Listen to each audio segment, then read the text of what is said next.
It is now 3 p.m., June 6, 2017,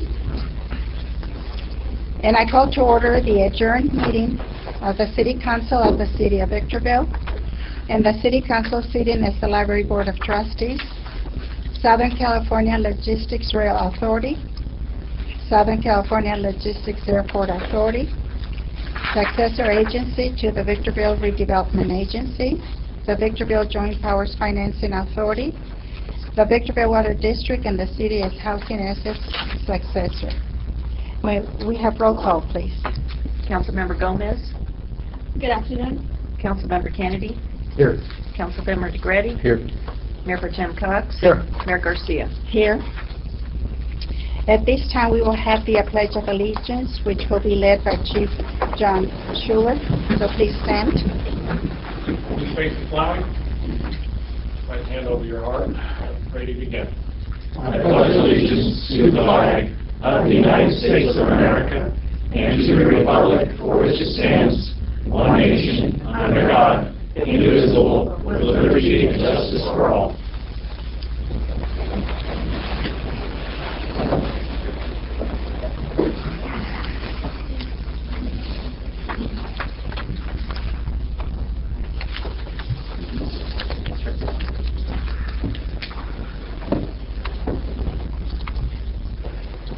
Our first item on the agenda is discussion and possible action regarding options for funding fire services, and I will turn this over to our city manager.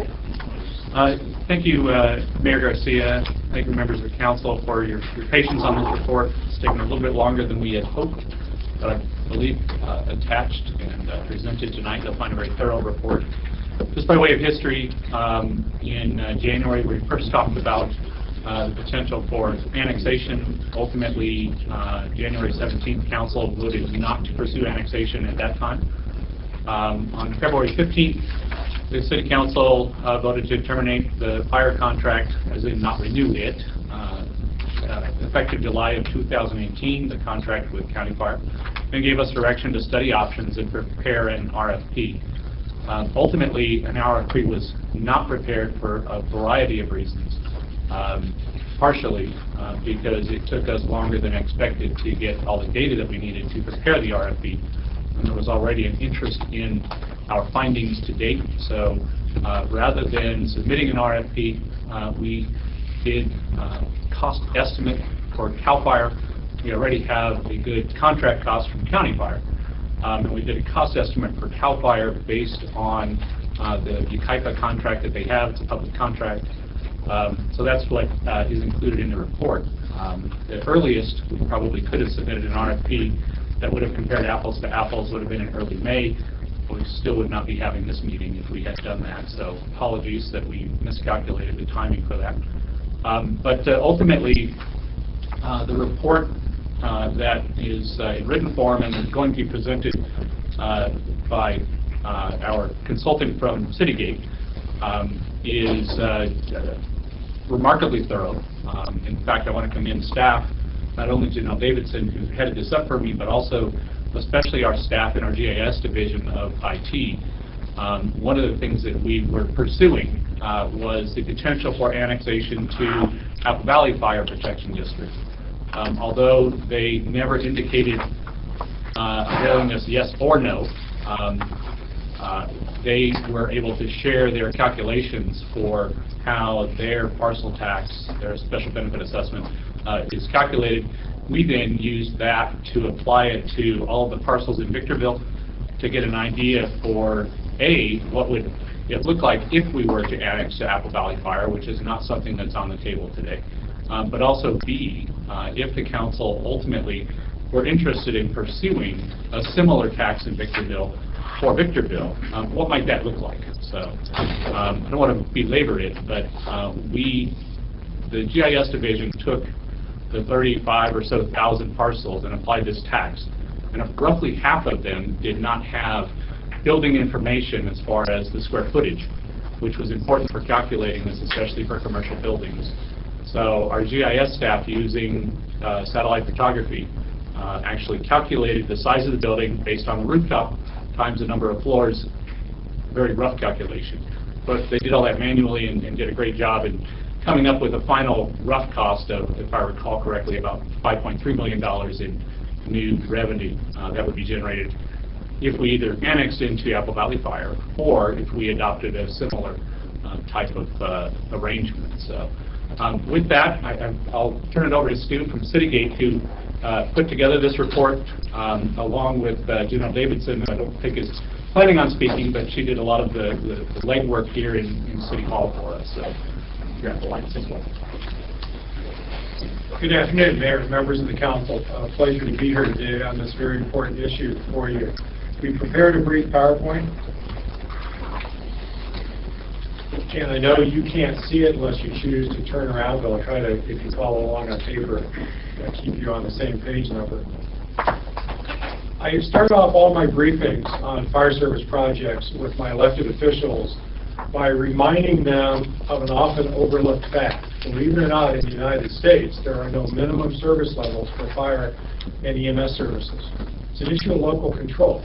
Communities fund the level of fire protection they can afford and try to match out that level of protection to risks present in the community. However, if you fund a fire department at all, you must do so with the safety of the firefighter and the residents in mind. You can't put an under-equipped, under-trained, broken-down fire department on the street and not incur liability. The difficulty in the last 30 years is the expense of not just firefighters, but the equipment and the safety standards has risen dramatically faster than the cost of inflation. You're not the only client I have in and post-recession who is grappling with their cost of fire services. When you think about, well, gee, what level of fire services should we have? Two-part simple formula to keep in mind. The speed of the attack is that single neighborhood-based crew who goes out to modest everyday emergencies and handles the emergency. Small fire, auto fire, single patient heart attack, two-car auto accident, minor to moderate injuries. The weight of the attack, looking at the press here in the last almost 2 weeks, is serious fires like you've been having. And that's massing multiple crews quickly enough from across the city to keep the fire from destroying the building of origin or spreading to adjoining buildings. So the two things you're always concerned about in designing fire services is how many neighborhood-based quicker units do I need, but I can't spread them so far apart, I can't collectively gather them in a timely manner to fight serious emergencies. Our overall opinion in the choices before you, the necessary costs have been identified to make policy fork-in-the-road decisions. I'm going to have to probably say 3 times this afternoon. These are close cost estimates, but please remember there are still estimates. Until you make incremental decisions and get binding costs from different issues, you never exactly know what your final costs will be. But you have enough information before you to make a policy fork-in-the-road decision. Long-term, we believe you have 2 effective and very different options: city-provided fire services and annexation to the county district. We'll talk about CAL FIRE and some of the other choices too as we go. But based on informational and the knowns today, those 2 seem to fit your fact patterns the best. Staying as it is, contracting for service would continue to pass cost control for other agencies. So part of this multifaceted headache you have isn't just cost, but who controls cost is a critical question. The biggest part of our work was to create, on paper, a standalone new Victorville Fire Department. And fire department operations, that I've said, have safety oversight regulations. And here's the minimum headquarters team for an independent restored fire department.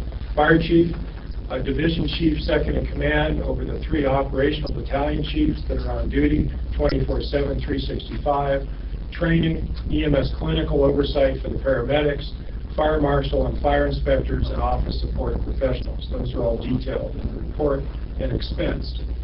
Well, how did we do the expense? You don't have a fire department salary schedule today. We took as a close comparable neighboring Apple Valley Fire District at their mid-salary band, step 6, and expensed every position by position, by hypothetical person in a detailed budget. We then discussed with CalPERS, could you use the older 2% at 50 safety plan as a recruitment enhancement tool, or would you have to use the new Jerry Brown Pepper formula? And the difference there is how fast you get to 2%. 2% at 50 hits at 50 if you have enough years. Pepper hits at age 57. Starting a new fire department, in my opinion, you're going to need to hire seasoned laterals, not entry-level firefighters under only the Jerry Brown formula. Slightly more costly to use 2% at 50. We expensed it as a recruitment retention tool to fresh start a fire department. We also modeled the new Pepper formula. The report talks about the cost swing between those two variables. We used existing Victorville salaries for non-safety employees, such as fire inspectors and office support personnel. We used existing Victorville benefit and employer costs for things like health insurance, workers' compensation. We included uniform, holiday pay, workers' compensation, and it didn't fit on the slide over time, because every department has to be staffed every day of the year. In terms of startup expenses, you would pick up some new one-time expenses, and also these would be incurred into your ongoing fire department budget. The ongoing expenses year one going forward amount to just around $250,000 for City Hall premiums and cost issues, as well as added City Hall staff. Remember, today you're not supporting over 60 personnel for payroll, legal, workers' comp, health insurance. All the headaches and pleasures of direct employment are your contractor's responsibility. If we look at startup and capital costs, the top slide is a repeating from the report that you would need to handle recruitment, human resources, legal startup costs. You would need to bring staff in phases on ahead of time to rebuild an operating department, and then eventually have a turnover cutover date. You would need to equip them with safety equipment. At a minimum, those startup costs are $1.3 million, one-time dollars. Under your county contract, you've been repairing and paying repairs and small tools and equipment, and there's a certain amount of divorce negotiations that would occur over the fleet. This estimate does not include the pickup trucks and sedans, the small units, whether the county would want to sell them at fair market value or you buy all new. If you had to buy all new small vehicles, this number could rise by $300,000 to $400,000. You also today, and we looked at the age mileage of your engines, county has been recommending, and I agree, that you need to, as soon as possible, replace a structure fire engine, a brush fire engine, an aerial ladder truck, and a paramedic squad. So regardless of your service provider choice, we believe you're staring at the near-term obligation of $2.2 million in fire apparatus equipment. Now let's talk about annexation briefly. And a lot of our clients consider this, and some go through with it. Annexation is very unique. And let me skip over the slide for a minute and just say it as simply as I can. What page are you on? I'm on slide 8. That would be slide page 8 on my... I'm sorry, are you in the report or the PowerPoint? Well, you said we can follow along In the PowerPoint. The PowerPoint is right in front of your computer. Yeah, thank you. This is a general capstone slide on annexation. Annexation is unique under California rev tax laws because you're transferring fire service obligation to a fire district frozen at today's cost structure, and you transfer all of your liabilities. The fire district has to have sustainable revenues to pay for that transfer, but you're freezing them at today's costs. It's between the voters and the fire district forever going forward. If the fire district can't live within the revenues you've transferred or voted in. So it's a unique opportunity to fix your costs at today's market value and let someone else do the cost control years and years down the road. And if you look at the larger fire districts in California, they will eventually, maybe once every 10 or 15 years, do a supplemental tax true-up, because eventually inflation gets to them. But they're pretty infrequent when that happens. They live within their red tax means like all units of governments do. Where a city council is exposed every year for a new bargaining agreement, new cost of a fire truck, fixing a roof on a fire station, your costs go up year after year after year. And the general fund's constantly exposed to that. These are very different models. You have different control locally, but you also have different cost exposure if you maintain local control. So if you annex, you have no long-term obligations. The fire district can never come back in the council chambers with their hand out and say, please pay us more. They must keep up with the growth in the community. As a result, as I said for the third time, the county fire district and its taxpayers are forever responsible, not the city's general fund revenues. CAL FIRE contract. I have a question before you continue. Yes, sir. If the current contract is $13.5 million, is that close? That's pretty close, yeah. So we would then transfer $13.5 million from some source of our funding and never any more. The county then would go through the annexation, supposedly, and pick up another $5 million from the assessment. Forever, then they would always get the money for the assessment and any increase in the assessments annually. Correct. Do they With get one correction, Mr. Cox, Yeah. that is that the assessment would offset that $13.5 million that we would otherwise have to pay from property taxes. Well, that's what I had earlier understood, but I don't see it. Oh, shoot. We have a table and a few slides. Let me walk you through All right. the side-by-side cost comparison. Let's Question finish about, answering the a question question about them never having their hand out again. Does that apply to pension obligations? Yes. They'll never come back and ask You exit the business. That's correct. It would applies to pension obligations under the current contract. You are walking away from the provision of fire services forever. Yeah. The Now, only, the It'll two-edged just be sword. built into the contract. I want to be there is very one transparent. contract. Excuse me. Be very transparent. This is a two-edged sword. You have no cost revenue obligations going forward. If you are unhappy with the level of service, other than expressing unhappiness, you have no recourse. I mean, that's just the quid pro to this deal. Right. One thing, Councilman Kennedy, though, is that we still have our own retirement liability through PERS from our former fighters. That you're paying down. From when they were city employees, that we continue to, I would say, pay down, but as we pay it down, the cost goes up. $9 million now? It's closer to 17, yes. Somehow, when we make payments, the total goes up. But if you not down. restart, so let's skip ahead. If you restart a fire department, in whatever CalPERS plan you pick, you will once again start accruing unfunded liability because CalPERS is not yet charging, and never will, the full cost annually of the pension based on investment returns. So let's talk now about, there is another contract option. And the manager earlier talked about request for proposal. Normally in city services, landscape lighting, maintenance, trash, you put out an RFP with specifications and a bunch of bidders would bid. In this arena, you really don't have bidders. You request the state for a proposal for contract fire services. That's very lengthy and involved. The process to request and get multi-level state approvals will easily take 12 to 18 months. And because of something else that happened in this county back in the recession, a new state law was passed. LAFCO, both in annexations and contracting, has the final say, not the local city council.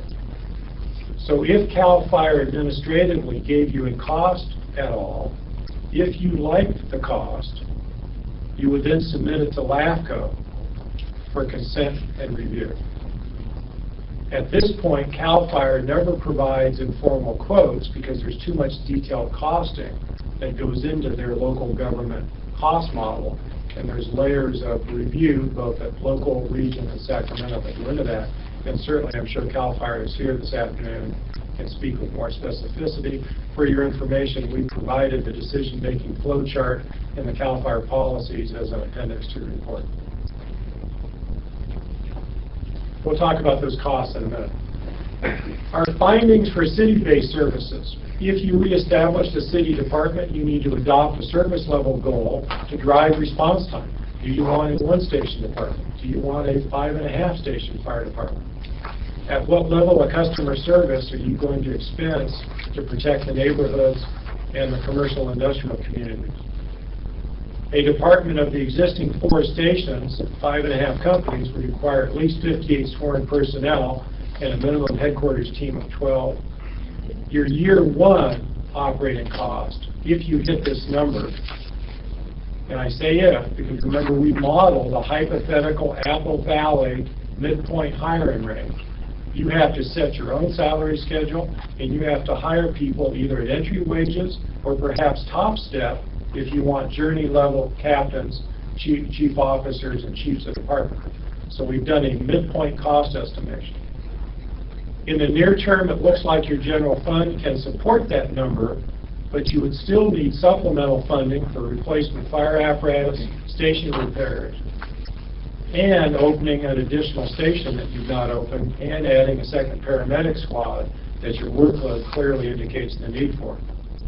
But could you provide a sustenance level internal department, not growing it at less money than the county contract? Let's compare the costs in a minute, because it depends on how you factor your one-time and your apparatus costs.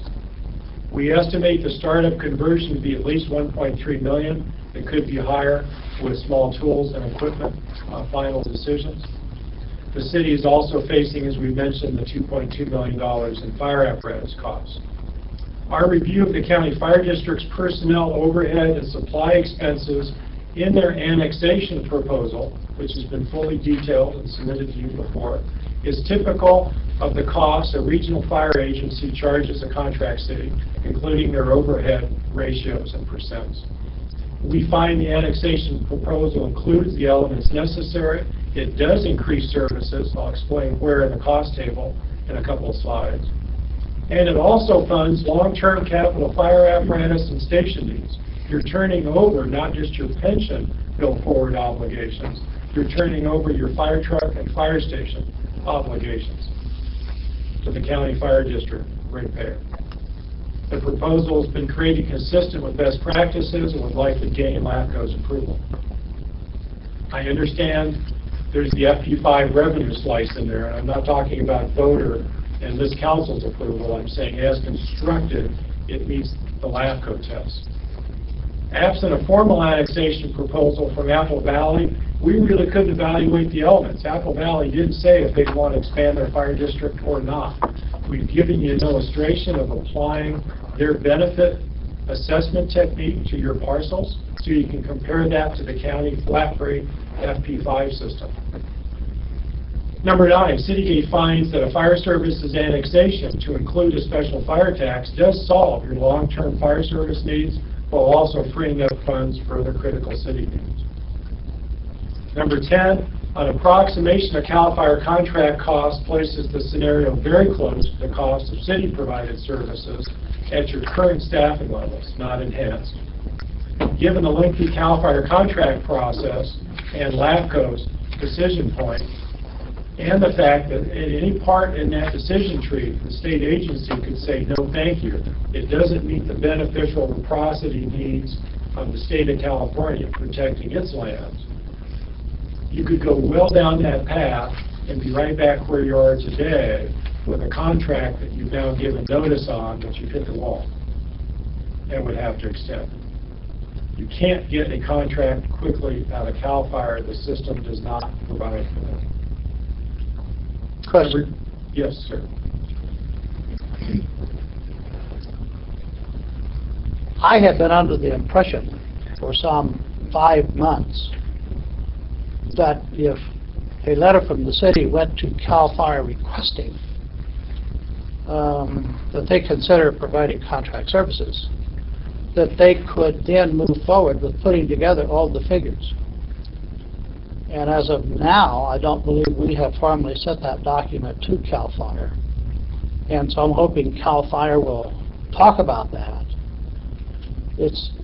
Earlier, it sounded like you said it's a lengthy process asking them. It's not. It's a letter. It's a lengthy process for them to go through. Correct. We are now 5.5 months behind the queue. If we wait another 5.5 months, it'll really be out there, won't it? No, So correct. why aren't we moving on that? One of our recommendations tonight, if that's a policy fork in the road this council chooses, you would do so as soon as possible. Absolutely. I think it should have been done 5 months ago. So 2 answers to that, Jim. One is that we got that direction February 15th, not 5.5 months ago. All right, February 15th. This is June 15th. Right. And 2, the information that we would have needed for an apples-to-apples comparison that their chief would need did not come to the city until May 1st. The final piece of information we needed to put together that RFP came to us on May 1st. So the earliest that letter could have gone out and been meaningful enough for them to bid would have been the first week of May. Well, I understand what you're saying. It just seems odd that it's not important if we turn it over to the county, we make no decisions whatsoever. They make all the decisions, and no matter what they do, it's okay. But for anybody else, we have to determine the fire levels and the cost and the stations and everything else. That didn't even seem logical. We either have a responsibility or we don't. And I don't think we have any councilman here that can tell you what kind of vehicle to buy, what the response time should be, how many stations should be operating. That comes from the professional people who do it. And so if we want to know the service, we ask them to put together a proposal. We can't put that together for them. It's like us writing the specs for a GMC pickup before we bid it. We allow other people to do that. We don't have to do it. We don't have to figure out how we're going to put together the compounds for an overlay before we do a street. Other people do that. The professional firefighters put together the service if they're asked to. And they can provide that fairly easily if we just ask them to do it. That includes the county, that includes CAL FIRE, that includes Apple Valley, or any other entity that could provide that fire service. We need to move ahead really quickly. You know, it seems to me, because I've read this as thoroughly, I think, as I need to understand the options. It seems to me that our real choice that has to come before any of these options is, number one, are the citizens of this community going to agree to provide an extra $3 to $5 million in tax revenues to support any of these options or not? Because if they're not, we don't have any options. We have one choice, and that's the annex. And it's that simple in my mind. I don't see it any more complicated than that. And if that ballot issue doesn't get on the November ballot, and we don't get an answer from the citizens one way or the other in November, we can't. We've got all these options to consider, but we can't pay for any of them. So what's the point if the citizens aren't giving us the money? They're going to give the money one way or the other, either through annexation or through a sales tax or whatever other tax. That seems to me to be the critical first decision. It's got to get handled.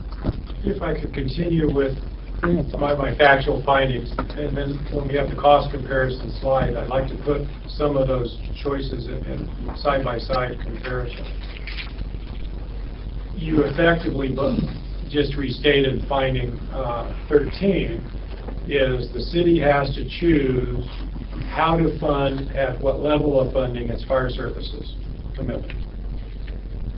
We found, Citygate found, that you don't have a sustainable fire service funding source if we believe the fiscal documents you previously been given. We didn't audit the city books. You haven't opened a fire station that's been built. You need to buy fire equipment that's not been bought. You need another paramedic squad for the ever-increasing volume of EMS calls. If you had sufficient fiscal strength, you would have already handled all of those obligations. And you haven't to date. Because like all of our clients in California, There is not a great recovery after the Great Recession. Everyone is economically challenged to varying degrees. On annexation, finding 15 to the district with a supplemental tax, or any choice with a supplemental tax, will get you to sustainable fire services. If we look at the cost comparison option table, I want to walk you through how it's built. We were charged with giving you detailed cost model information on the choices before you, so that even if you had started 6 months ago and still didn't have a CAL FIRE estimate, how do you compare the cost of local city departments to the county contract, to the county annexation, and the back of the envelope CAL FIRE cost? So you have 4 columns. The left column is county contract. And the county contract, as you know, has a base cost there of 13 and change million. If you were to buy all the necessary fire apparatus out of one-time funds, you're at $15.2 million. Next over is the city, apples to the county contract. Only 4 engines, 1 ladder and squad, not reopening the station. Estimated at operating of $9.7 million, plus startup city hall expenses, plus apparatus, you're at 13.3, year 1. Subtract the startup out of that, you're back closer to, in all probability, about $10 million ongoing a year, to which you'd still have to fund the apparatus. If in the city model, we took the city staffing estimates and opened Station 315 and added a second squad, you're to $12 million, year 1. If in year 1 you then have the startup expenses, which are increased to hire even more firefighters, your year 1 city, the total amount of the check you would write ongoing and one time is $15.8 billion.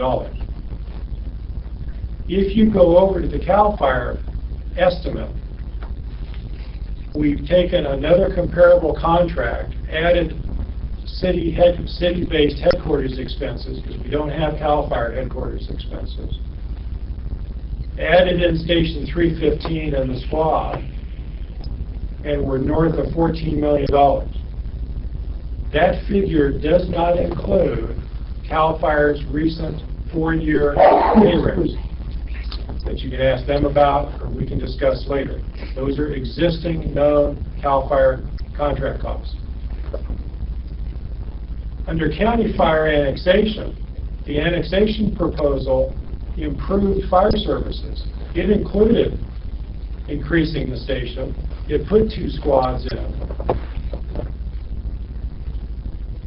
at $15.4 million.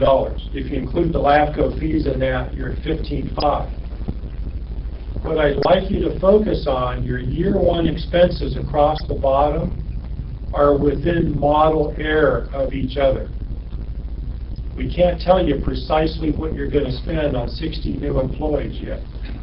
We can't tell you precisely to the penny what CalPERS is going to charge you. But in year 1, you're facing an obligation of in the neighborhood of just over $15 million. And now here's the difference between the models. To spend $15 million, you arguably need a revenue enhancement. Do you do your own revenue enhancement? Do your own department? Do you do the county FP5 annexation revenue enhancement and walk away? If you walk away, you've effectively transferred an increased fire department for $15 million in blended revenues to the county. 3 years from now, if you establish your own department, 5 years from now, if you contract with CAL FIRE, any cost increases come back here to be borne by the Victorville General Fund. You're in charge of everything, both expenses and revenue. Let's keep going. The flow chart we put in the PowerPoint basically was the discussion a few slides ago about, is the first question, can the general fund without a revenue enhancement sustain long-term fire services? If yes, you can do city, you can continue some form of contract services. If no, there are at least 4 special tax benefit assessment techniques out there under California Red Tax Law. Will they pass or not, which yields back to a sustainable model? If you annex to the county with the FP5 tax, you'd know before the end of the year that you had sustainable fire services, the replacement fire trucks would be purchased, you'd open another station when the county could afford to do so during the conversion year, and you'd have a second paramedics club. All of that was expensed in the LAFCO application that we reviewed. So our summary of those findings are that pathway, you could provide your own, likely going to need a revenue enhancement somehow. Grow the entire general fund, vote a public safety overlay for sheriffs and fire costs. You could also choose to spend the time to wait out a CAL FIRE proposal. But we've shown you a CAL FIRE proposal comes close to your cost. The latest wage increase over 4 years is significant. CAL FIRE would expense a new proposal at enhanced labor costs. 4 years from now, this or a future council are going to be staring at a more expensive fire department. There is no getting around what CalPERS, health insurance, and pay raises will do. Can the general fund 4 years from now afford those increases? And when we talk about local control in the chart, local control at the city level means you incur all the pain and all the joy of funding fire services. If you contract with CAL FIRE, in my opinion, there's not a major difference with contracting with the County of San Bernardino. You have given away cost control to another elected and appointed management team. It's either the county supervisors, as directors of the county fire district, or it's the state of California. But the only thing you negotiate in a contract is how many fire engines you buy. You can never negotiate down the cost of a fire engine. I had client cities try that in the recession with LA County Fire. It doesn't work. You can't go in on a contract-by-contract basis and say, here's our general fund, we're eating our reserves to the bone, we can't afford the cost per engine. And a regional fire department says in a contract, the cost per engine is the cost per engine. If you don't like the cost per engine, buy less engines. You can't negotiate the individual commodity value. So It sounds like you're saying that the contract for CAL FIRE and the contract for county is going to cost the same. They could end up very close to each other. They could. Can we hear from CAL FIRE first before we make that determination? Oh, absolutely. I'm not good. quite Thank done you. with my presentation yet. So if you're saying CAL FIRE comes very close to also the county, so the county will also deal with the health, the pay raises, and the CalPERS. Correct. As with CAL FIRE. But in a contract model, if they run out of revenue, it's the general fund writing the check to CAL FIRE. It's no different than your county contract model today, that because of cost increases, you voted to leave. As a kind of a neutral outsider, but very experienced in the fire business, so by the way, and I've also been an elected official twice over, I understand your headache. And the headache, in our opinion, comes down to reestablishing your own department and trying to keep control on it, on a cost the best you can, with some voter-enhanced revenues at some appropriate point to grow it. But if you continue to contract, you will always have other entities setting your costs. Well, let's be clear about one thing. The cost of county fire is going to rise whether we annex or not. If we annex, the cost of county fire will continue to rise just the same as if we don't annex. The only difference is who writes the check. Annexing means it doesn't come out of the city's general fund. But let's not try to separate the city entity from the citizens of the city. The citizens are going to pay for these increases no matter what, wherever they are. The county contract under annexation is going to rise. They aren't going to bill the general fund, but they're going to bill the citizens. And they're going to do it with a property tax. So it's going to get paid for by the people in Victorville. My only issue is whether they ought to have a choice about that. If we annex, they have no choice, they have no word. That is correct. So our second recommendation was if a city department were to be reestablished, your next discrete step is to obtain a final CalPERS cost and benefit formula commitment in writing. CalPERS is like dealing with the IRS. You can ask them verbally, you can get a memo, and then there's asking for a contract. And we've done the first two. You now would have to establish in the city department, legally ask for the contract and at the benefit formula you choose. And then back to the cost of startup and making the service level and hiring decisions. That's why our study said the very next decision you would make is to hire a permanent fire chief to build the organization and to help the council make those informed choices. If you, number 3, it's already been stated, if you're going to ask CAL FIRE and wait for a proposal, do so here immediately. Number 4, regardless of the path chosen, I'm telling you as your outside fire services reviewer, the county isn't scaring you with the need to replace fire apparatus, nor are they prematurely requesting opening a fire station and adding a paramedic squad. You have a very high level of calls for service, and especially EMS calls, for a community your population size. A lot of reasons into that, not all negative.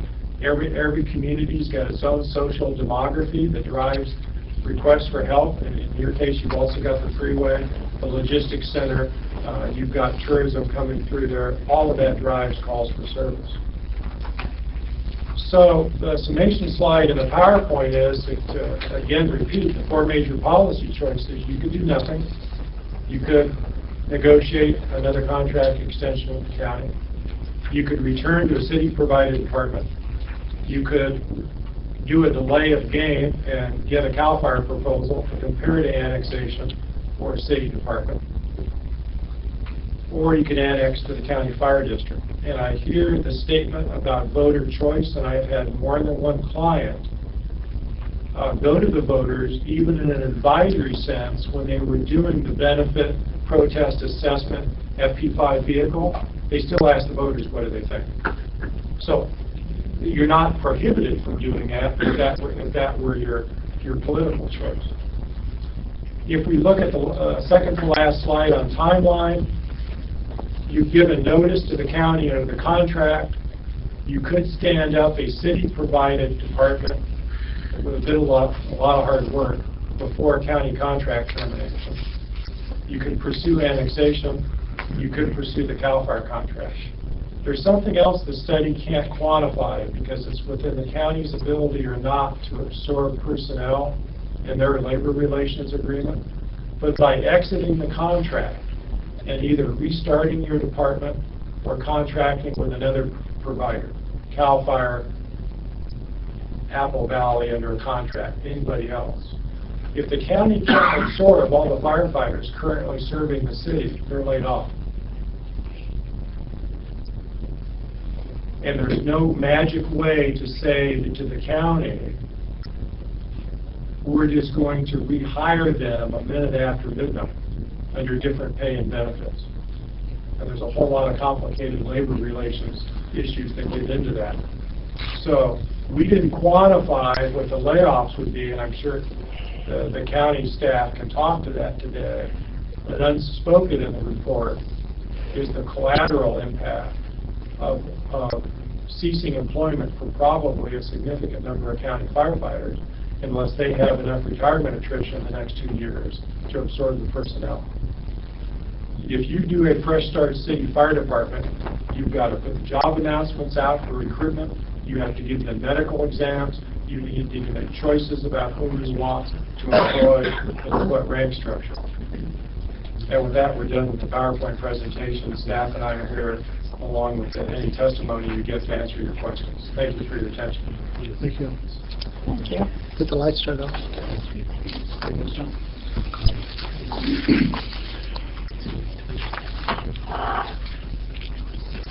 Can we hear CAL FIRE? Is Cal Fire here, county's here, Cal Fire. I'd like to hear from both. The council would like to. Definitely. Are they here? Are they willing to come up and speak? Come on up.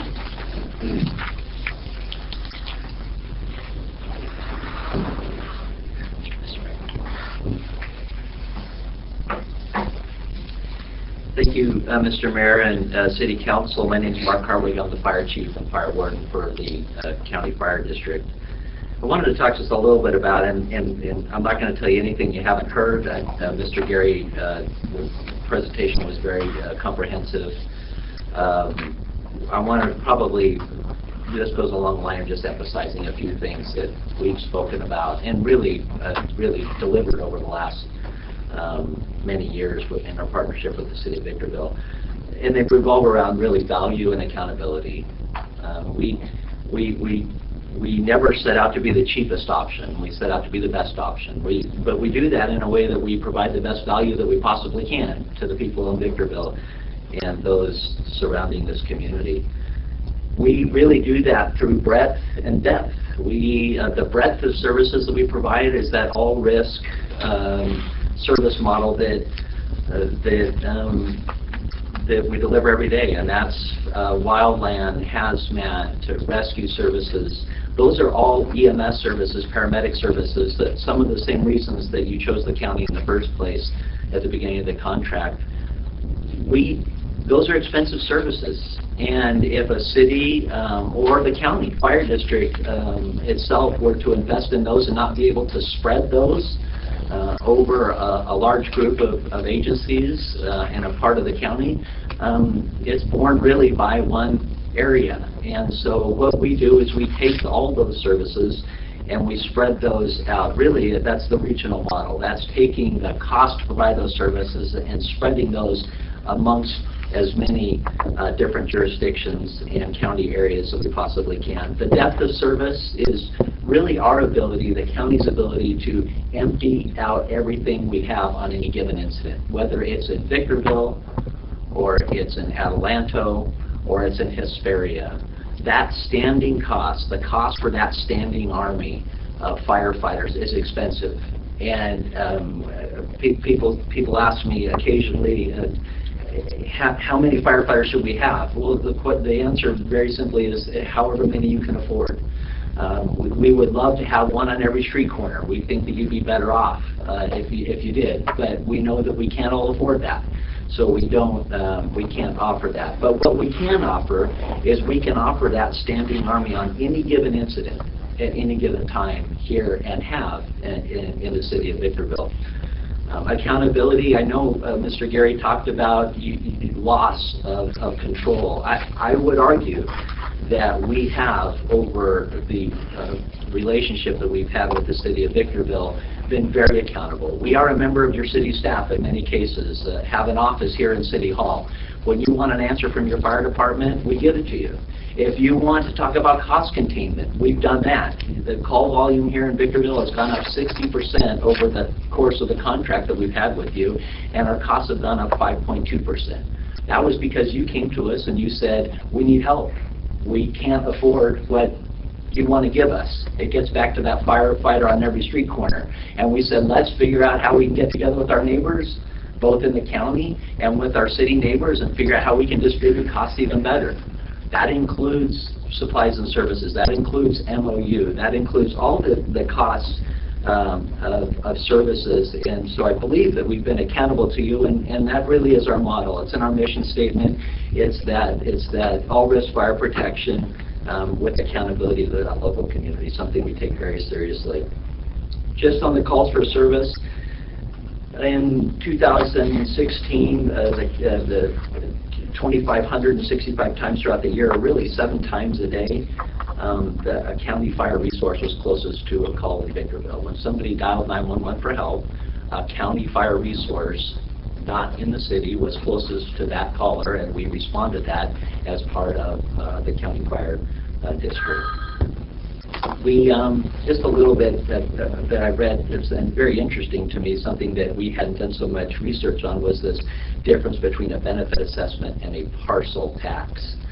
Interestingly enough, it doesn't appear to generate any significant difference in revenue, but the philosophy of how you apply that tax is different. In a parcel tax, a straight parcel tax, you're delivering that tax to the parcel owner. You're not delivering it to the business owner. In a benefit assessment, theoretically, you're going to assess or tax a business or a multi-dwelling unit more than you would a resident.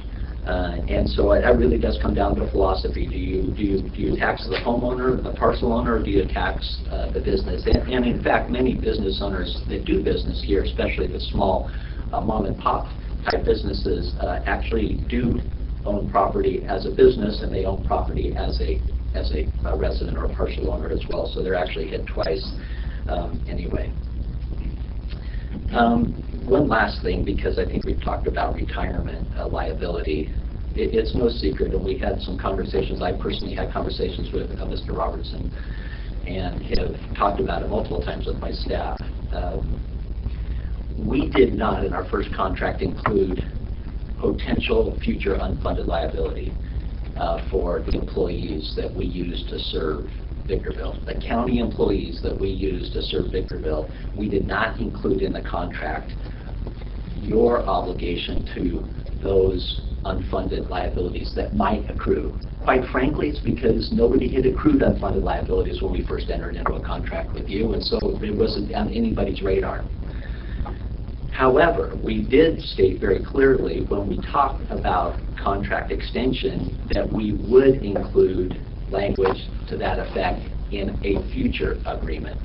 And that isn't just for you, that is for any other contract that we've had.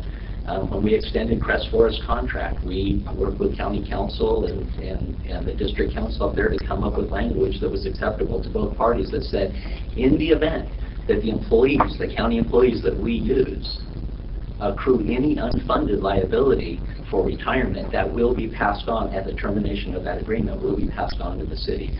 What is that? What could it be? We don't know, but really the language simply was that it will be included. And so, and I know I stated that clearly to Mr. Robertson, we don't have any intention, nor do we have a mechanism to go back after the unfunded liability that was accrued by county employees in serving Victorville for this last contract. Any contract extension or future contract, if that's the direction that you'd like to go, that would be included. I have members of my staff here who know the city of Victorville. Chief Trapp, as a Deputy Chief of Operations, worked here as your fire chief here in the city. You have Chief Mejia, and then our Deputy Chief of Administration as well. So if you have any questions, any further questions specifically related to finances or administration or organization, I'd be glad to answer those. So thank you. Thank you. Thank you very much. He was coming. He was with the company. He was coming. So.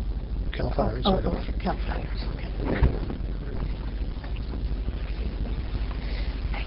Thank you. Well, good afternoon, Madam Mayor, members of the council. Thank you for the opportunity to share a little bit about Cal Fire. I think Mr. Gary has done an excellent job in representing Cal Fire and the contract process that's involved for us.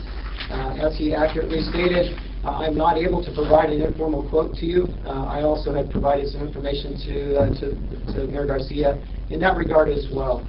We do require the request for proposal in order to put together a full response that includes the costs that it would take to provide service for the city of Victorville. I will mention a couple of things. We've talked about who the fire department is, who has control, that kind of thing. I will tell you that when we enter into a local government contract like this, we become the city's fire department. We serve the citizens of that city. We work closely with the city staff, the city manager, and the rest of the city staff, and seek to follow the direction and the guidelines that what the city council is looking for in the city. The city still gets to set the level of service that they provide and how much they are willing to spend for fire protection service. That's all captured in the contract that is ultimately signed. I will mention there was reference to the salary increase for CAL FIRE. That is accurate. We are in the process of reviewing exactly how much that costs, there's no way for me to provide that because the increase varies across different classifications, and without knowing what classifications would be involved, it's really impossible to make a timeline. I will tell you that it increases this year and then for the next following 3 years through 2020. So there would be an annual increase in terms of personnel every year that way. Built into our contracts is an annual 5% increase, and that increase is there as really as a placeholder. We only bill for actual costs, so if there is no increase in the cost, there is no increase to the city, we are only allowed by law to bill for what it actually costs the department to provide the service to the city. So the 5% is not an automatic increase there. The other thing that I would mention just is that we do work well with the other cooperators in the area. It's our goal to work well with all the cooperators that we surround the city and across the state. But we also have the depth of CAL FIRE across the state, and the many assets that the department has to bring, the many skill sets that the department has to bring, everywhere from EMS to hazmat to confined space rescue, technical rescue, air assets, air programs. We have all that. If it's not something that we do locally, we have the ability to tap into our resources across the state and pull those programs and expertise into those programs into the local area. Again, I can't provide a lot more information to the city without that formal request for proposal. If that's the direction that the city decides to go, we would be glad to enter into that process. Could I ask a couple questions? One of them is somewhere in the consultant's report, and I looked through the executive summary, and I cannot put my finger on it, but I know I read it somewhere. Was his comment that there was a very real possibility that CAL FIRE or LAFCO would turn down our application. Why do you suppose he might think that? I could. I won't ask you to speculate on why he might think. What do you think about that comment? He described the process, and that is true. It is within the scope of LAFCO to turn down the request for the contract.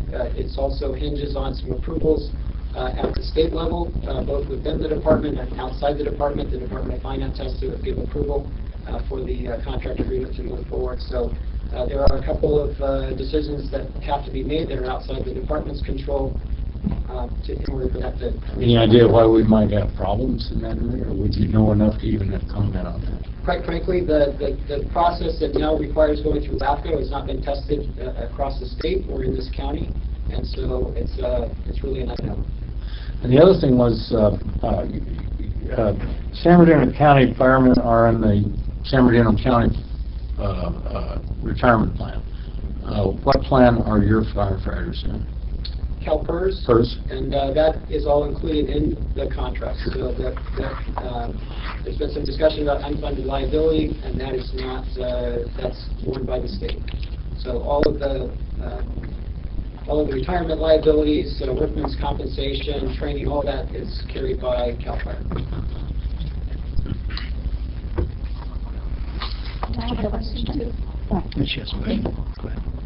You're talking about that 5% increase being a placeholder.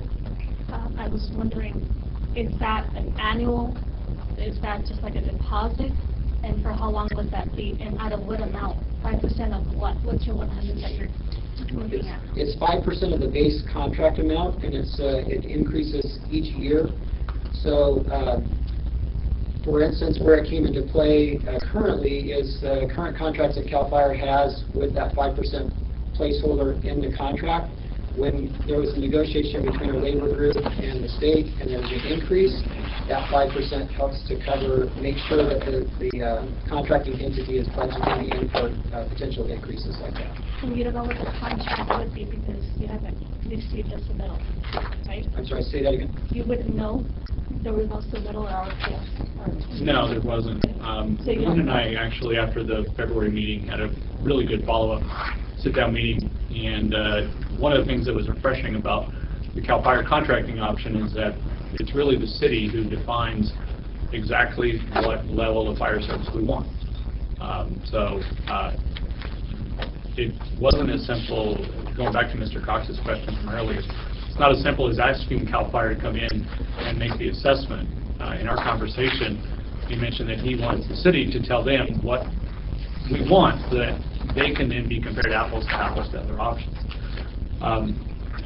So a couple of other details that I want to just let the council know. I am not pro-CAL FIRE, anti-CAL FIRE. It was actually a very good conversation, and I would be perfectly happy if the council is interested in contracting with CAL FIRE, working with Mr. Barley or whomever to get that done.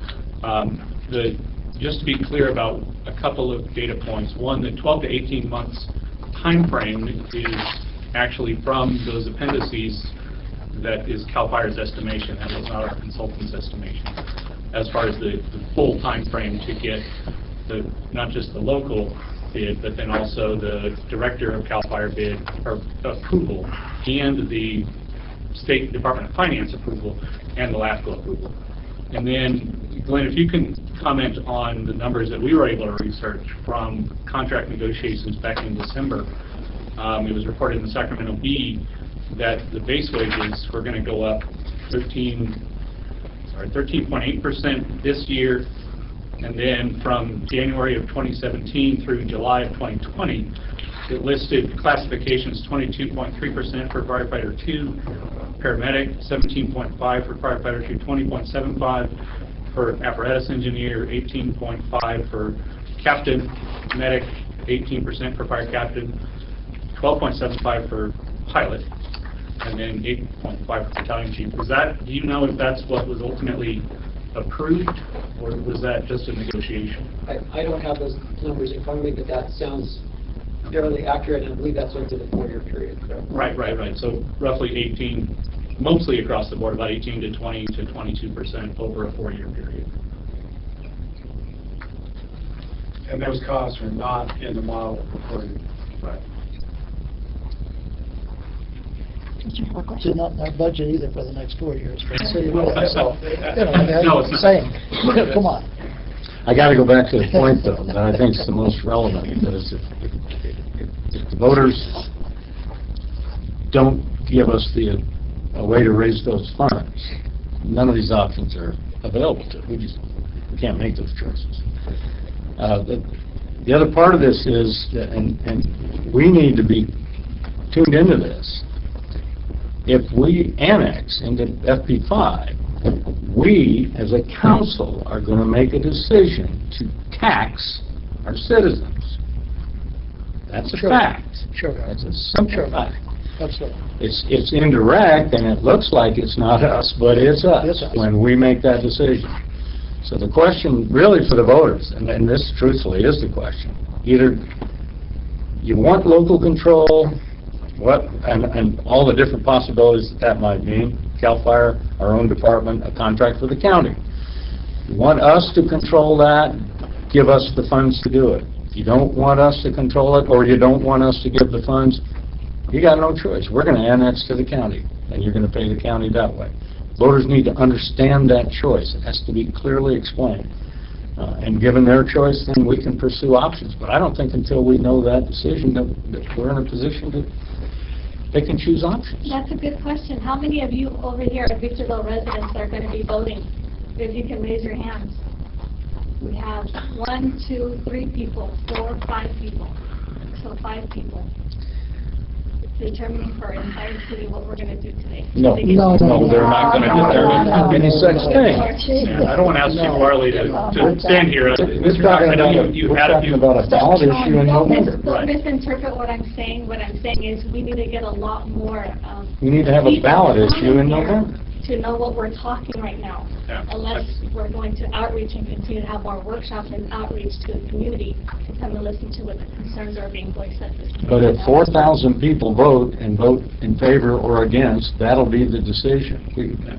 Yeah, I'd like to have 120,000 votes, but we're not going to get that. I don't want Chief Barley to have to be stuck at the podium. Mr. Cox, you had some questions. Do you know, have those been answered? Or Chief Barley?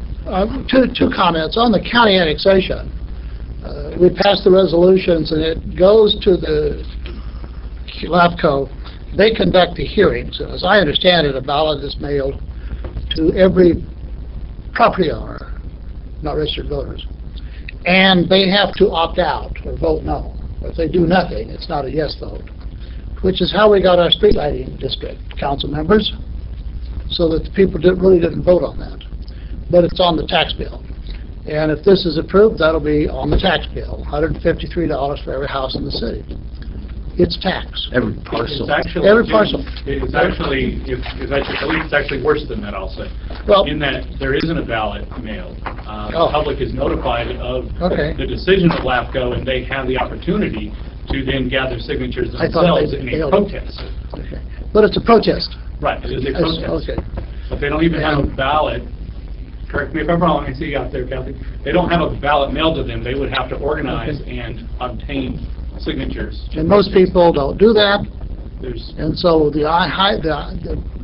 generally, if I were betting, I would bet that they would not vote or opt out, and we would end up in the county contract, great firefighters, well qualified. Everybody will get the tax bill, and then they'll call the city and we'll say, we didn't do it. Yeah, you got 150 tax, but we didn't do it. We just give it to another agency to do it.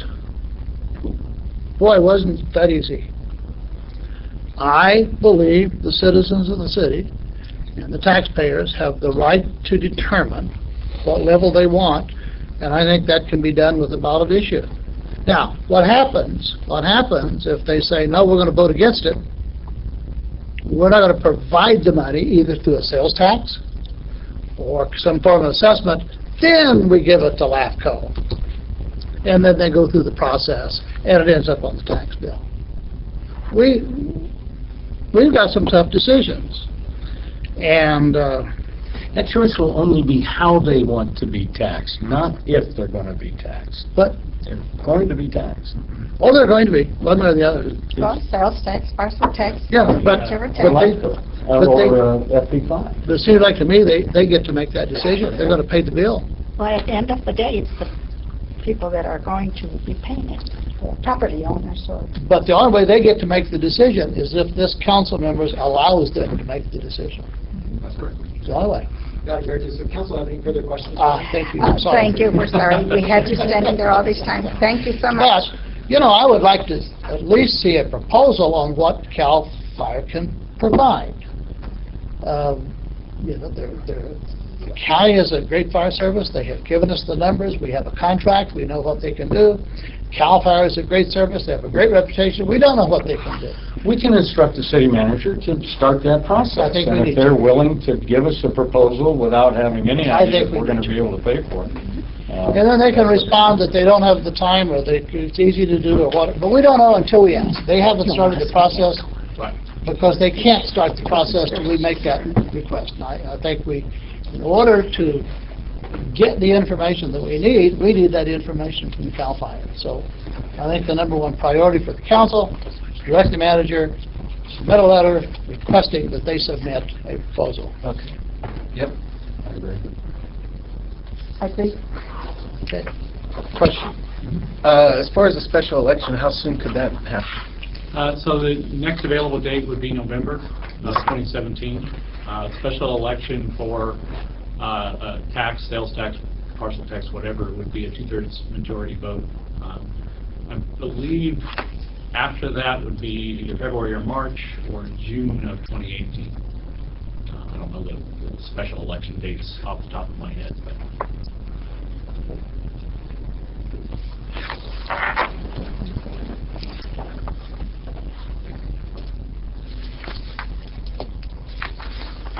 We move on to the budget. Well, we have some cards, I think. Oh, oh, I still have some. Yeah. There's another one here. Is that a new one? You can see the fire, one of the firefighters. This one is first, though. Call up Hakeem. Hakeem. Sorry about that. No problem. Thank you for allowing me to be here. To be down the hill at the University of Laverne and first day of summer school, but class started at 4 o'clock, so I'll be a few minutes late, but I felt that being here was really important. I'm a homeowner. I pay taxes. And, I just want you guys to know, not everybody's doing very good out there, There's some families that are struggling. My household, one-income household. I'm a student, trying to go to school, trying to hold the family down. Kids going to school, got a new kindergarten starting off. So a tax is something to really think about. I read the gentleman's proposal, and I was really confused. I can't ask him, but did he talk to CAL FIRE?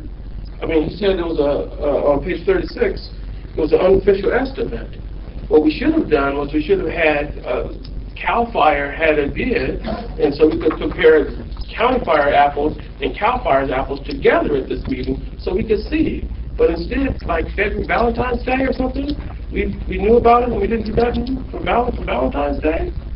If we had that request sooner, we could have been in a better position now. I really think that those are the apples and apples that we should be able to compare with each other. So I read this report, and I came up with some questions of my own. Because I just looked at CAL FIRE's website, and I gave a copy to Carol Lee. I have a copy right here. I don't know how much time I have. I'm not going to read all the questions, but one of the questions that's significant is, what are the assets? Will CAL FIRE benefit? The gentleman said there are some time frames, there's some timelines. I don't know where he got that information from. Does CAL FIRE take that long? Is the city of Yucaipa comparable to our size? These things I don't know. So I can't compare apples to grapes. But if we had a report like Mr. Cox said, that maybe we could better look at it and compare apples to apples with it. But what concerns me is from Valentine's Day to Memorial Day, I don't know what we did. I can't say that we were active or on the thing. I was emailing Mr. Roberts, asking, hey, is everything okay? What's going on? I don't want my taxes to go up.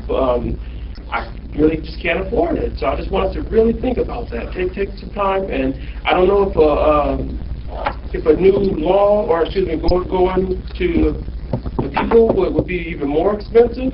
I don't know, but I would say get 2 apples and look at them and see who has what. See if who has the trucks, who has the services, who has the bulldozers, the airplanes, who has everything. I don't have nothing against County Fire or CAL FIRE for that matter. I'm sure both of them are good outfits and professionals, and I respect them all. But to be honest with you, I would love to go buy me a brand new Dodge Cummins 2500 diesel truck. Can't afford it. Thank you. I gotta go to class. Thank you. Thank you very much.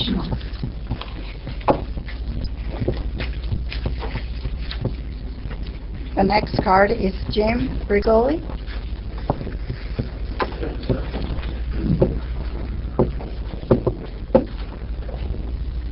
Good afternoon, Council. My name is Jim Bergoli. I'm the president of San Bernardino County Firefighters, Local 935. I represent your firefighters that serve your community today. Kind of when we started this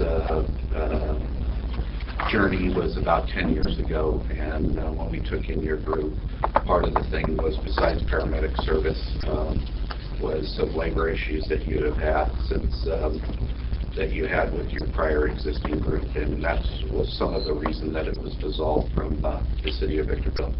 Since the county's taken over, the labor group has worked with management to make sure that we can keep the costs down for the city of Victorville. And we worked as a combined effort to make sure that we serve the community the best way possible. There's been an empty fire station that we've had for a while. We've worked with the city to try to make sure to find a direction that we can finally get there to get out of it to serve the community better. As you all have right there, I submitted all a letter to you from Local 2881. That's the firefighters of CAL FIRE on supporting workplace jurisdiction. We have a jurisdiction issue that we deal with the IAFF and CPF. That is for the professional firefighters and their right to stay, their right to have a jurisdiction protection area. And the reason that we keep that in place is because of what Mr. Gary mentioned to you at the end. Laying off 60 firefighters means that we're putting those people on the street. I would urge you to look at our option. Our group has been a well-served group for your community. I know that you have mentioned that it's not been an issue. I've spoken to Mr. Robertson. He has mentioned to me many times that our group has done a great job for you, but I would also that you honor the workplace jurisdiction, because the firefighters from Local 2881 would have not written that letter against their management if they were combined on the same theory that they should be bidding here in the city of Victorville. So, thank you very much. Thank you. I think for the record, whatever issues, labor issues existed, none of us were involved. I agree. We weren't here. We had nothing to do with it. Okay. Okay, I don't have any other cards. Budget, folks. And Now, do we require a formal vote, Mr. Attorney, on the direction to the city manager, or is it understood? There was a consensus, I Oh, believe. Okay. Thank you. Be out by the end of the week. very well, then we move on to our item number 2. Pre-budget workshop. Establishing the annual budget for fiscal year 2017-2018, and I turn it over to our city manager. Give it a minute to let folks clear out so we can hear. Okay, before you start, one of the things, we have a brand new business. I noted that they undergrounded, and in between they didn't, and I asked what happened on Palmdale Road. Did anybody take a look at that? If they didn't, I'll bring a picture, maybe get the Daily Press to publish it. I'd like an answer, staff. Secondly, last year, we had a letter from Edison that said we had $358,000 in the underground fund. Do we have a letter from Edison this year on how much is in the underground fund? I've not seen a letter this year. And can we get the letter from Edison? And then, if somehow we have missed requiring that new business in the middle of 2 new businesses to put underground, can we use the Rule 20A allocation to do that? And I will formalize all of this in writing and submit it to the city manager, the copies to all the council, including the picture of the underground and the not underground of the underground. Second request. Any other requests? My request is, I don't know if you have in mind presentations, Doug. I don't think we need any more presentations. I'd like to just deal with questions. No, Beck is really no presentation. 45 minutes? Yeah. No. There is probably 1 minute of presentation, if that. Oh, okay. Just to essentially set the stage for where we are in the budget right now, based on your direction. From the last budget workshop, you can scroll to the next slide. Actually, go back 1. So at this point, just wanted to give you an idea for where we are with the projected fund balance at the end of this year. That looks like it goes down, but keep in mind that that $3.23 million assumes every penny spent by every department, which doesn't typically happen. So we don't have a forecast exactly where we'll be, but wanted to give you an idea. Go ahead and go to the next slide.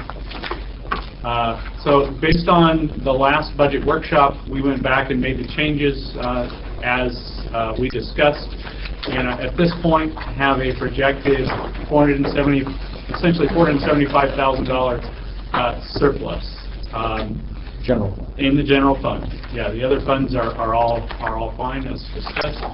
So we have a couple of options for you to consider with that surplus as we move forward. And I don't know, Don, if you're going to present those. You want me to present? Well, before we start spending it, can we talk about the budget? Yeah, you got it. Yeah. Any questions? I'm on page 2. And I appreciate staff adding fiscal year description. Description really helps, so I know what year we're looking at. That column, fiscal year 16-17, revised budget, the third column over on page 2, from the left. Is that our best estimate of how this year is going to end? Or is it the budget after we did our mid-year revision back in January or whatever it was? This is the budget based on any revisions that have occurred throughout the fiscal year. Is it safe to say, would you say that this is our best estimate of what things will look like at the end of June? No. This is simply what's budgeted. So we don't know, we don't even have a good projection on June actuals? Not at this point, no. No, we don't. Okay. I'm gonna make one other comment for staff and for the city manager. I think I've raised this point. I don't think I harped on it hardly enough. I don't think it certainly didn't get any traction. But here's how I would put it. Some years ago, before I was ever on the council, Jim Cox was city manager. He called me on a couple of different occasions and said, I got something I'd like you to look at because it's a little outside my skill level, and you're an accountant. Come in and take a look at it and tell me what you think. If he had asked me to do that with this budget as it's prepared, I would say there is a massive conspiracy in this budget to mask and disguise and to hide vitally important information from the public. This is going to be a public document, and it's massive. And it's the use of the term other revenues and other charges, and it runs all through this document. And it's millions, and if you count up the expense side, and it's probably hundreds of millions. And it's embarrassing. And I won't agree to put this budget out in front of the public. And you can start with the general fund. We go down through, we've got 139,000 in fines and forfeiture, 63,000, and I'm in the fiscal year 16-17. And we got other revenues of $8.7 million. If you go to, it just came up yesterday, and I won't get into the details. If you go to Public Works, you see the same thing. The department summary, other charges, $8.5 million. If you go to economic development, or the best example is in the airport. In the airport, we got $27 million of other revenue and $24 million of other charges. I've been doing financial statements for almost 50 years. I use the word other as a place to dump things. Little stuff, unusual stuff that nobody cares about, no one's going to ask about. That goes into other. But we got page after page in here with these monstrous numbers that are other this and other that. I'll tell you what it is, because I think I understand. It's rolling up from a bunch of detail at a much lower level. Rolling it up, and frankly, I think it's laziness. I think it's more trouble than anyone wanted to go to identify the major categories of revenue and expense. I consider this thing to be absolutely unacceptable to put out in front of the public. I'm sorry. And I think I know what most of those other revenues and expenses are, and I've asked about them in the past. I think I've made the suggestion that we ought to find better ways to define big, important numbers rather than other. Now, that's my complaint, that's my bitch, and I'll shut up now. That's what I think.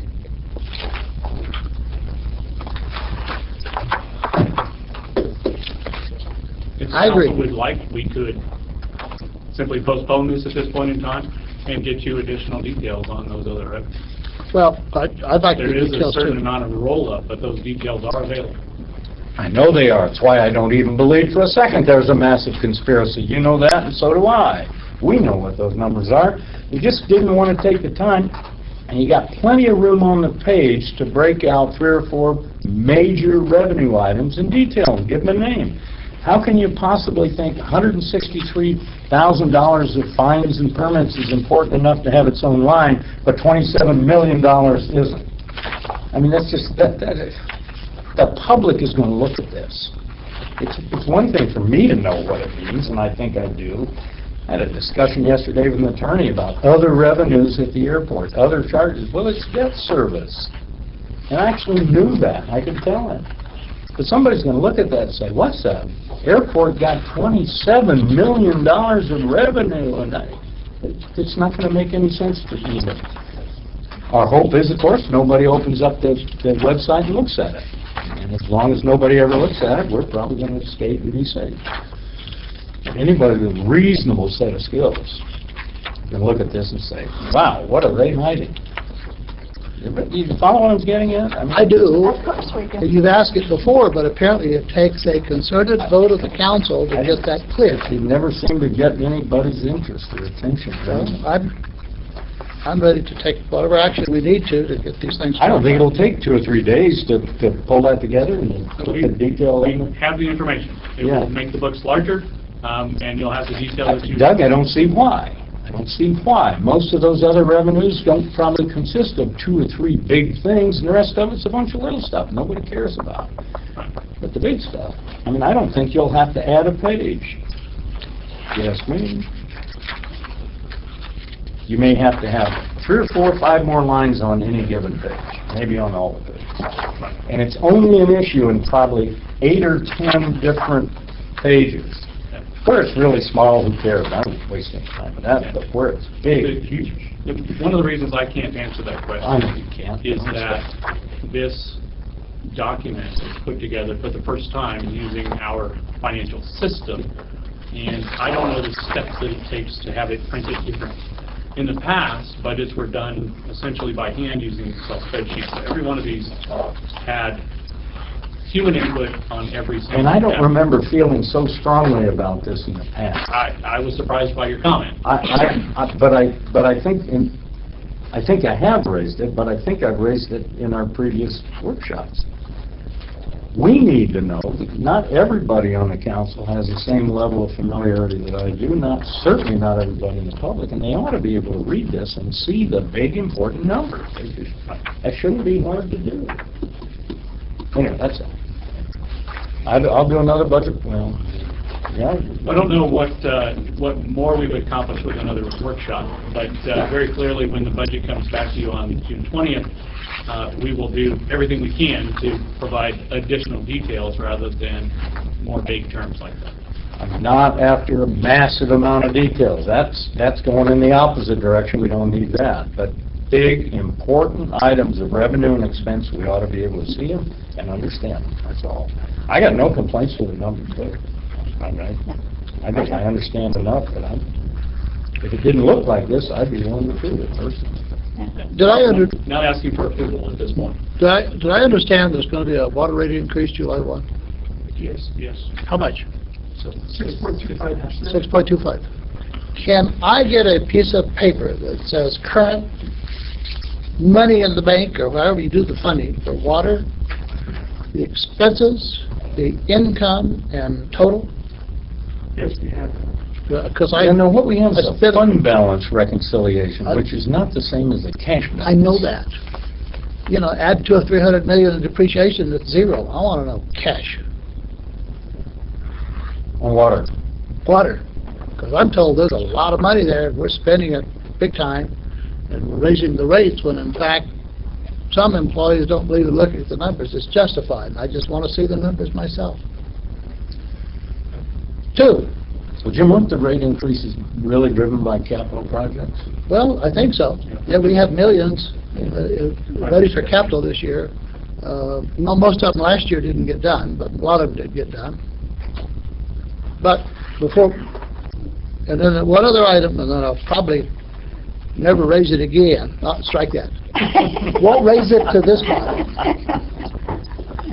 Anybody want to take a vote on what it's going to be? When we passed the street lighting district, we talked about the need for street lights. And we talked about the need to fill in street lights. We also talked about the 34 or 36 street lights that had been out for 6 months. And when we adopted this, I indicated to the council that our income would be far greater than projected, which it is, and that we would find new uses to spend it, which we have, and that I was questioning whether or not it met 218 because the income would far exceed the cost of the street lights. But now, this year's budget is 2 signals. Now, street lights are for people. Signals are for automobiles. People don't have headlights, so they need street lights. But I didn't see all the additions for the streetlights that are projected. But now we've added 2 people in engineering from traffic for signals charged to streetlights. Boy, if staff wrote that document that allows that, they need to be applauded for being able to do it. We criticize the state and the federal government and Jerry Brown Speed Train for doing this stuff, and we're doing the same thing. I want council's approval for the attorney to read that document and tell me that what we're doing is okay, because I don't think it is. I just don't think it is. Well, you have my approval. I just don't understand how we can do that. This is street lighting for the general public. We have vast areas that don't have street lights. We have vast areas where street lights are out. We're taking the money and putting it in building signals and then having 2 engineers charged to that? What? And you know, if the report says perfectly legal, council approved it, they knew what they were doing, great. I just don't believe it. Mr. Mayor Pro Tem and members of the council, one thing that we did do as part of this budget, given the comments from you and the rest of the council in the past about this particular fund, we have been first focusing on, of course, the fact that there has been cash amassing in that fund. This fiscal budget, one of the things that we focus on specifically is making sure we're spending that down, and this budget, in fact, does do that. The last number that I had before this budget presentation as to where we projected cash to be in this particular fund was probably to the order of $500,000 to $600,000. That's after spending a significant amount of money in this budget for capital, and that includes signals, but it also does include streetlights. We do have a number of streetlights programmed in, and those are 2 capital funds that are clearly identified eligible in the assessment. But it would be appropriate to get an opinion on that signal. Yeah. Don't question. When we approved that and decided we needed to create that fund and get a city-wide fund as opposed to 3 or 4, I mean, there was a deficit that was growing, that was causing everybody great concern, and we came up with a number. Would it be appropriate at some point to revisit that number? Because it's not our job to sit and accumulate citizens' debt. I think 218 requires it. One thing that happened that I believe contributed to that collection of cash to where we were concerned we weren't spending it fast enough was when we did when we did add the rate of $13.98 in EDU and EDU. One thing is we have not changed that rate since the measure was first in place. We just didn't have a real CIP to catch up and actually spend that capital down. So that's one of the things that we're doing significantly in this proposed budget, is that we are now starting to program streetlights. We are now programming the expenditure of funds on capital to add signals. So we are spending it down. One thing we haven't done because of the concerns about the increase in cash in this fund is we haven't raised the rate. So one of the things that we are doing now, particularly with this fund, is we are cash flowing forward. We're looking at where streetlights are needed. We are looking at where signals are needed and making sure that what we're collecting, we actually have the amount of funds to not only pay for the O&M or the personnel, but also the capital. To the extent we find to where there's a need for more, we'll bring that back. And certainly to the point where we believe that perhaps we've installed all the streetlights we need and all the signals we need, and this $13.98 per EDU is too much, we would certainly come back. And there's a reconciliation. That just totally confused me, because we don't put in signals, the streetlights. Edison does. We don't have to study where they go. They do. They have a service, they provide for that. We send them a letter, and they go into the area and do it. When the light's out, they replace it. We don't. Our employees don't go out. We don't do that. We can't touch their pole. It's their capital. We do. And if our income exceeds the amount, we don't spend it down. We have to reduce the rate by the 218 law, unless we decide to spend it on other things. And since we're not involved, the 2 people from engineering that we've decided to spend street lighting funds for have to be directly associated with signals and signals only. Can't be on street lights. We have, in fact, identified streetlights that we do install. The ones that come to mind quickly certainly are streetlights out at SCLA. Well, okay, SCLA, I asked specifically the question, and you was told that was a separate system and it wasn't a part of this system. the system, so we do have Bemis Electric System out at the airport. Yeah. There was an Edison-controlled street lighting system out there that they did in fact abandon, which contributed to the darkness and the thefts and the complaints that we had out there. So one thing we did do in this current fiscal year is we actually energized the street lights and installed street lights to the Bemis system. So in those particular cases, those would be city street lights, not Edison street lights. Oh, they would be on base? Yes. Although we said during the hearing that they wouldn't be included at the base. Oh, well, I'll go back and find it in the minutes. I asked the question. It's separate, it's different, it's a separate system. Because I was going to object if the citizens of the city started putting the street lights out there. And it very well could have been back when the measure was first approved, but that is something that has changed since to where Edison actually abandoned the street lighting electrical system and Bemis took it over. I wish I'd have known that. Did this council vote on that? We did share that with the council earlier this fiscal year. Is that something we needed to vote on? Well, I don't, you know, we have an assessment on properties. When it's an assessment on people's properties, we need to know when that changed or is amended in any way.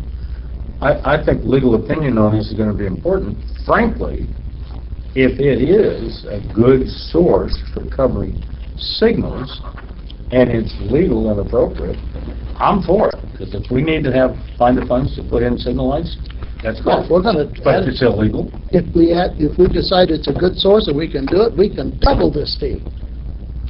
Jim, if we need signals, Remember, these are street lights for neighborhoods. Be careful how we spend this. In other areas where there's no benefit, that's a part of 218, you must show there's a direct benefit before you can well, we assess need a this. legal opinion then. Yes, we do. Pretty emphatic about that. Yeah, I support the legal opinion idea. I think it's a good idea. I would just say that I do recall from when that went to the voters that it did include streetlights, or excuse me, signals as well as streetlights. Good. Can you bring us that?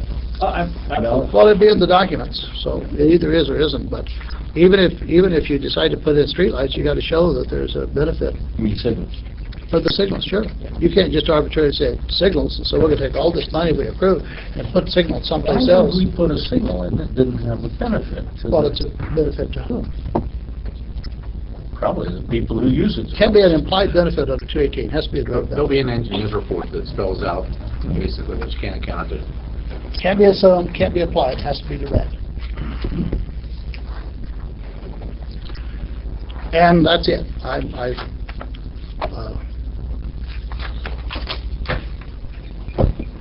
quit.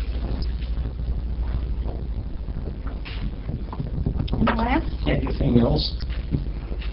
Nope. That's the direction of council. We'll bring it back to the Anybody board. have a problem with anything in the budget? Doug, I thought we were going to come to the point, I just stepped out to use the restroom, but I hope I didn't miss any conversation about a surplus. And We started to discuss that and went a different direction. Well, why don't we go back? That's a pleasure to council. I'd be happy to go through that. Why don't we go back? So we are at about a $475,000 surplus. $475,000. I'm going to jump out and make an assumption that your likely number one priority would be additional deputies. The cost of two additional deputies with a marked unit that we received from the Sheriff's Department is about $437,000. There are other options that I need to tell you about. Of course, we talked about fire apparatus need earlier.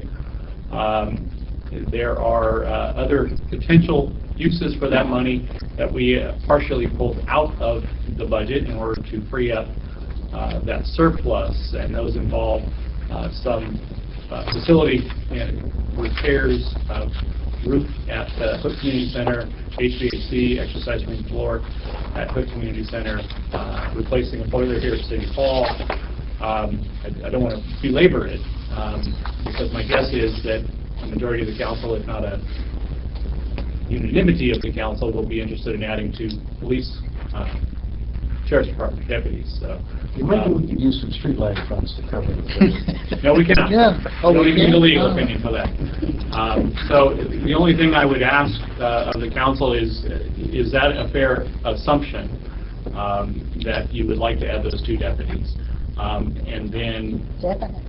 assuming Yes, it yes, is, yes.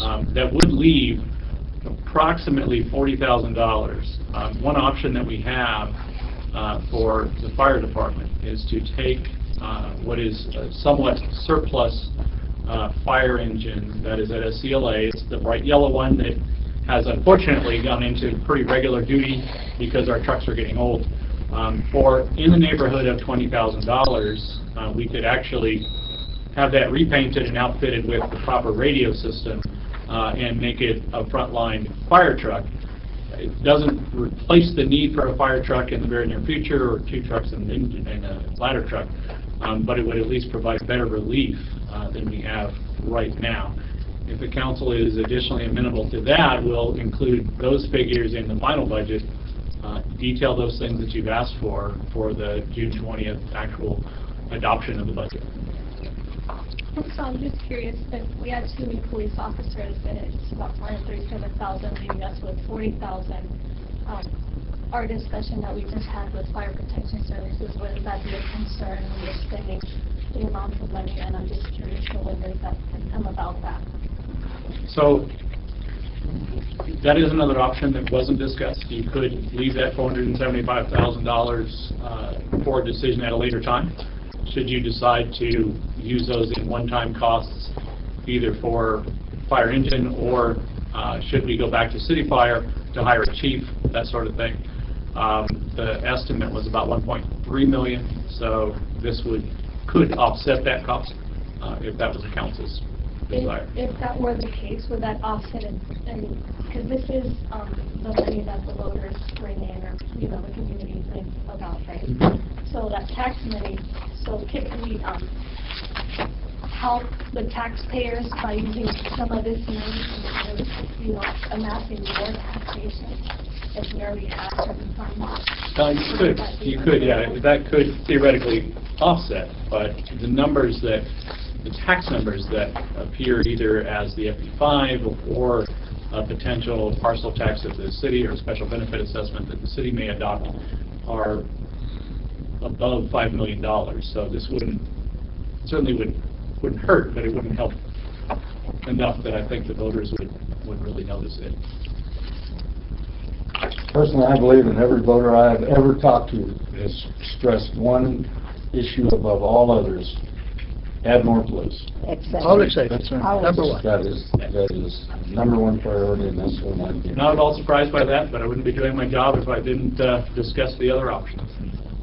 And by the way, did that fire truck that we got on the surplus, did we ever get that in service? The ex-firefighter got for us free? It wasn't surplus, it was No, it's a new. Yes, yeah, it's brand new. Yes, it's in service at Station 311. 311? Is that the base? I believe so. 311 is our headquarters. Okay. Well, initially, I asked where it was going, I was told it was going to the base. No, it was never going to the base. I don't know who told you that. They don't need a fire engine there, they need ARF trucks, the big monster trucks. So, Okay. in fact, they have a fire engine there that they don't need. So the new truck is at 311, which is at the fairgrounds? 311.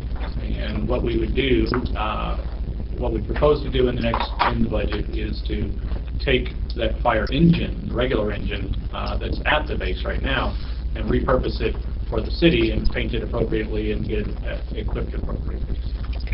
Sounds good. Okay. I still have public comments. Okay. We don't have that much time, but let me see. At this time, we will have public comments. Do you have a comment? Okay. She's top budget on the other side.